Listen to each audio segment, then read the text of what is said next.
Hello అందరికీ. ఈరోజు special ఏంటో అర్థమైపోయి ఉంటుంది మీకు వీడియోలో చూడగానే. క్యారెట్ హల్వా మా మదర్ వాళ్ళ ఇంట్లో చేస్తున్నాను. యాక్చువల్గా ఇది ఎప్పుడో చిన్నప్పుడు నేను ఒక్కసారి ట్రై చేశాను, చాలా బాగా కుదిరింది. సో మళ్ళీ ఎప్పుడు మధ్యలో చేయడానికి కుదరలేదు. అండ్ ఇంకా మా బ్రదర్ 2 kgs క్యారెట్ తీసుకొని వచ్చారు హల్వా కోసం అని చెప్పి. యాక్చువల్గా మా మదరే చేస్తా అన్నారు, బట్ మా బ్రదర్ ఏమన్నారంటే తను చేయమని చెప్పమన్నారు. సో నాకు గుర్తులేదు, బట్ మా మదర్ నేను చెప్తాను నువ్వు చెయ్యని చెప్పారు. సో నాకు కూడా కొంచెం ప్రాక్టీస్లా ఉంటుందని నేనే మా మదర్ చెప్తుంటే నేను చేశాను అన్నమాట. ఆ క్యారెట్ మొత్తం తురిమిన తర్వాత మా బ్రదర్ ఇంకా మా హస్బెండ్ ఇద్దరు తురుముతూనే తింటూ కూర్చున్నారు. 2 kgs క్యారెట్లో 1/2 kg తినేశారు వాళ్ళే ఫస్టే.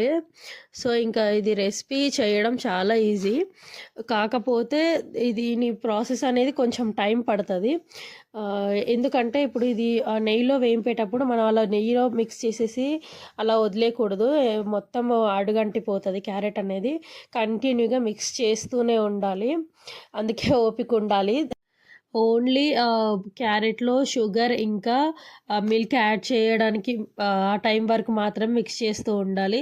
తర్వాత పాలు ఇంకా మనం షుగర్ యాడ్ చేసిన తర్వాత కొంచెం సేపు మాత్రం మిక్స్ చేసి గ్యాస్ సిమ్లో పెట్టుకొని ఒక 5 minutes వరకు దాన్ని ఉడకనిస్తే సరిపోతుంది. నేను 2 kgs క్యారెట్స్కి 1/2 kg షుగర్ తీసుకున్నాను, సరిపోతుంది.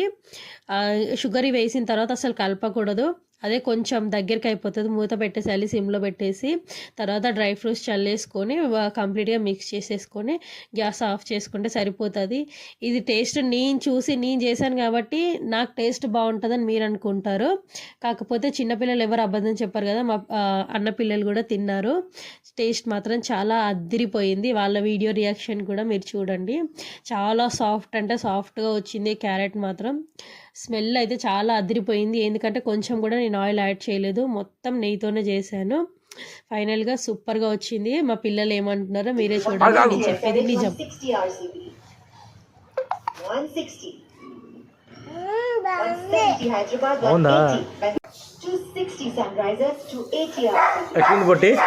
ఎట్లుంది?